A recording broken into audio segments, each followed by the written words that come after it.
Pete Santilli here. It is about 10:25 on Sunday, March 25th. I'm sure you've all taken a look, if you haven't, at the Stormy Daniels interview on 60 Minutes with Anderson Cooper. Let's set aside Stormy Daniels and all of that mudslinging that's going on there. There's something political happening here, and I was able to extract a couple of things that I want to share with you that are extremely important. They're going to take this Stormy Daniels story, whip everyone into a frenzy, of course, because of the quote-unquote muddiness and sexiness of the story, and very disparaging, of course, towards President Trump. But now we have a couple of clips that I want to share with you. We have evidence that they're going to tie this politically in two forms, one through the Federal Election Committee, as well as the Mueller investigation. Now, before I get to that, I want to share with you that this message is brought to you by Virtual Shield. If you go to sbn.buzz/VPN, you actually get 30 days risk-free and 20% off when you use promo code Pete. So go to sbn.buzz/VPN, 20% off and 30 days free. And definitely support our sponsors who are supporting independent media. All right, now this first clip is in regards to the $130,000 payment that went to Stormy Daniels, and it went through Cohen, and it just so happened to coincide with an election just prior to the election. Without further ado, let's listen to this guy and what political angle they're going to use to go after President Trump in what we know is this full-blown coup d'etat to take President Trump out. Here we go.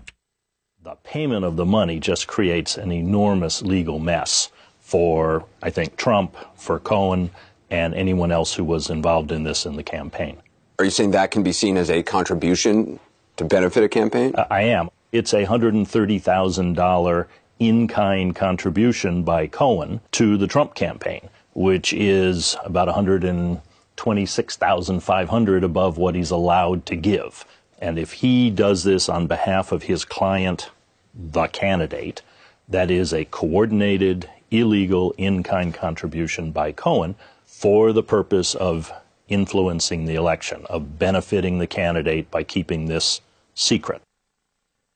Now they're saying that the $130,000 hush payment or agreement to not disclose any information was done for the purposes of influencing the election, and thereby they're calling that a campaign contribution, an in-kind campaign contribution.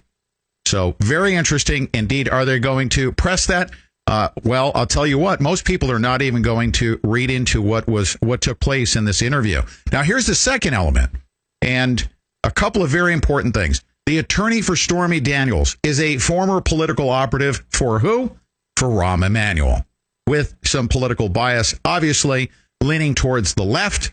And let's hear from him, and then it will continue on to discuss how they're going to tie this to the Mueller investigation. So this thing definitely has some political wheels on it. But of course, first they need to spin the public up into a frothy, stupefied frenzy with the Stormy Daniels sexual piece. She's going to be tied to the Mueller investigation. Here we go. Listen to this. To be saying that she has some sort of text message or video or photographs, or you could just be bluffing. You should ask some of the other people in my career when they've bet on me bluffing. In college, in law school, you did opposition research for Democratic political operative Rahm Emanuel. Some people looking at that will say you're politically motivated. I haven't done anything in politics in over 20 years. But this is not the usual case you take on. You are a former Democratic operative.